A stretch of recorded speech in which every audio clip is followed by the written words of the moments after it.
Hello everyone. Today we're going to talk about image viewing tools.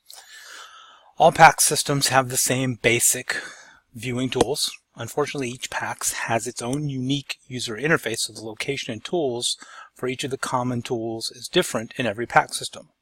Some PAX systems even have different tool sets for different clients.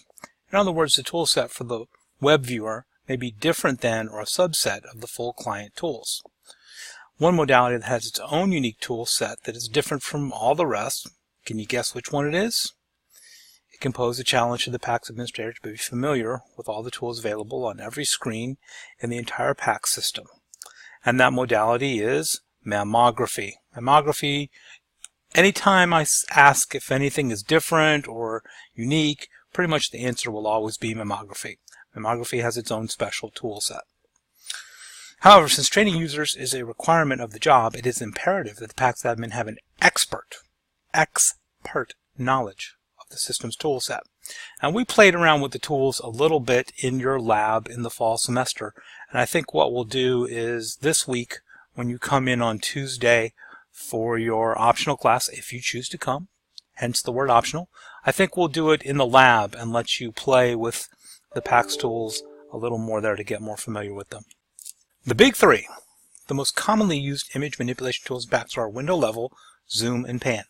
Most PAX systems make these three tools readily available to the user through a combination of mouse clicks, such as using a right click to do window level and the scroll wheel to zoom. Another common way to access these tools is a right click on the image, which produces a drop-down menu. On any image manipulation toolbar above an image, the first three tools will usually be window level, zoom, and pan. So in any PAX system, you're going to find multiple ways to do window level, zoom, and pan. They are the big three. They are the three that are most commonly used by radiologists. That's why they are the big three. Other less common tools are usually accessed from a toolbar above the images.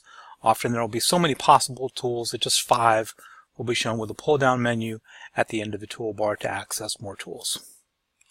So here's a list of all the possible tools, and we'll go through these in a minute, but every tool you could have is window level, zoom, pan, invert, region of interest or ROI, image link, measurement, angle, annotate, arrow, density, magnify, and 3-plane localization. And that's actually not all the tools. Those are all the standard tools. Every PAX system has this, however many, 10, 15 tools.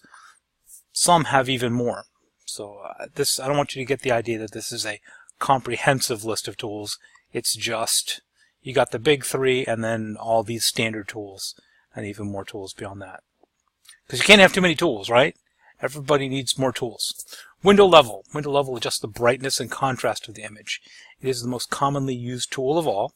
Clinicians frequently need to look at adjacent structures or particular parts of the image and can enhance certain parts of the image by changing the window level settings.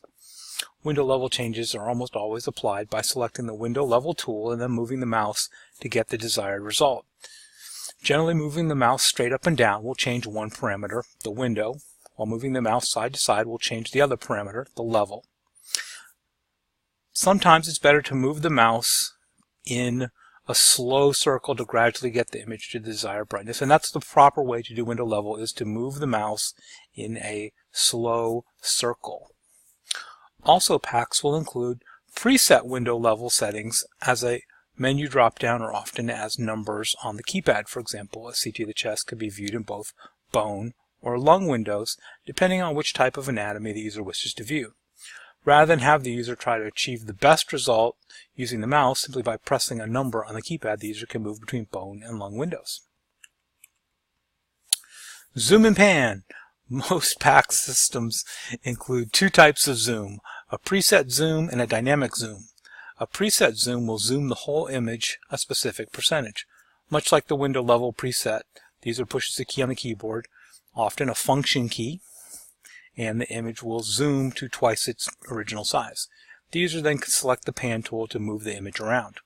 Dynamic zoom allows the user to control the amount of zoom with the mouse. The user can move the mouse up or down to make the image larger or smaller. The pan tool lets the user move the enlarged image around the display window to see different parts of the image. Many PAX systems use some kind of a hand symbol to represent the pan tool. I'm going to stop here and make this a two-parter because I see I'm already over 5 minutes. I'll pick this back up in a second.